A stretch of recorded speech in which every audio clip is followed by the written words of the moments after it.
Hi, in this short video, we're going to talk about Clause 7, support from the ISO standards. My name's Chris from FQM. We'd appreciate it if you subscribe to our YouTube channel and follow us on LinkedIn. It's important to recognise, which a lot of people don't, is that within the structure of a business and a management system, the resources are not just about the people.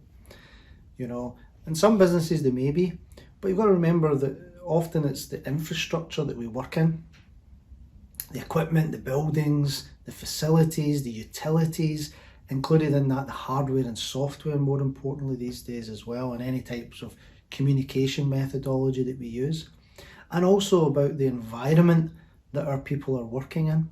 You know, also within resources is the method in how we monitor and measure associated to our equipment, associated to legal requirements or statutory requirements, and also associated to calibration and traceability of our equipment.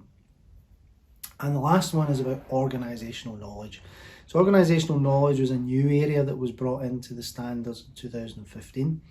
And I think this was very much about their experience of seeing how knowledge can very easily leave a business.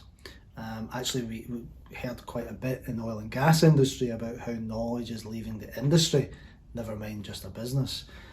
So organisational knowledge is about how that knowledge is taken from individuals and put into the business.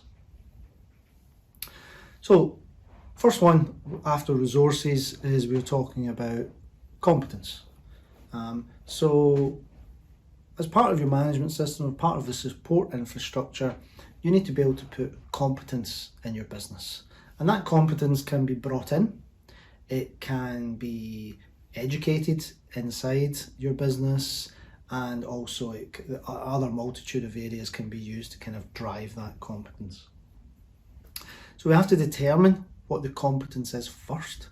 So what competence do we need for our systems to work and our business to operate? How do we ensure that persons are competent on the basis of whether it be education, training, experience, coaching, etc. Where applicable, where we see that that is causing us some weakness, what action can we take and what action have we taken to do that?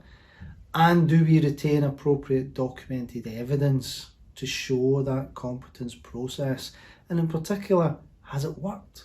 You know, one of the things I always think about is if we want to be a really effective and efficient business, I always think, first thing you should think about is return on investment. So if I invest in something, what do I get back from it? Or if, as a business, if I invest in something, what do I get back from it?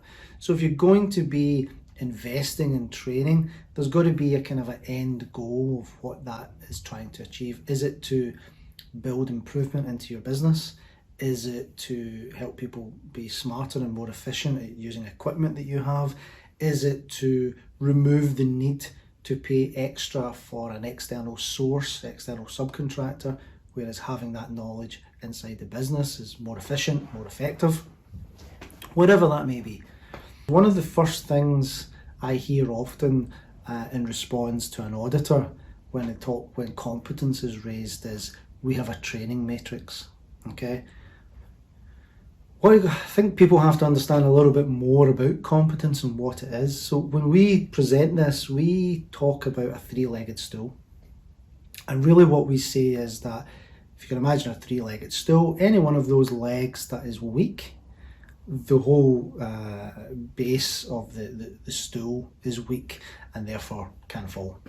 What we've got to think about here is, what is it that's inside this three-legged stool that gives us competence, that gives us the confidence that we've got competence? So obviously we can bring people into our organisation that have got the knowledge. So they have the qualifications, they have the certificates, and so on and so forth. And often we can increase that knowledge by giving them training. Okay. As well as having the knowledge, we want to be confident that they have the skills, depending on whereabouts in the business they're coming in and what step on the ladder you want them to be. You may need someone that's got the knowledge and has the skills and is demonstrated by their means of experience, references, their certificates, so on and so forth. Or it may be that you bring someone in, provide them with the training and have them on a path, a competence path that they're taking. And it might be that for them to get to that level in terms of skill, they need so many years working at doing that job. Or you may try and fast track that by a level of coaching. And that may be other people in the organisation coaching this individual to increase their skill level in a little bit quicker. It is important to recognise the third one, and I think it is important because a lot of people forget about this. And the third one is actually desire. It's actually the desire of the individuals to want to use their competence. Okay, so we all will have experienced at some time or another someone that has all the knowledge they need. They are very skilled at what they can do, but sometimes on a Monday morning, maybe they've had a heavy weekend, they just can't be bothered, and their competence is not coming through. They don't really have the desire to use the knowledge and skills that they have to be able to do the right thing. And whether that may be from a health and safety point of view, so having the knowledge and the skills to do the job safely and follow the risk assessment and controls and permit, or whether that be to do with a more technical activity in what they're doing. That's one of the areas that we really put a bit of focus into, the desire aspect. And I think it's important to recognise that from a desire point of view, if people don't want to do the right thing, more training and more coaching is not really going to change it significantly. It's a requirement really for management. If you've got people that just like sort of violating and breaking the law, then you kind of have to step back and almost management need to take over. Okay, so getting further on with the support area is around awareness and communication. I've got a kind of a firm belief that people only know what they know unless you tell them what you want them to know. What I mean by that is, if you don't tell individuals within your workforce what it is you need them to know in terms of the management system, in terms of expectations, and we're not talking about communication on the ISO standards, we're talking about communication on the requirements that's appropriate to them. If you don't do that, often people either they bring in information that they got from a previous location, or they come up with whatever they think it is, or get it from bits and pieces from colleagues.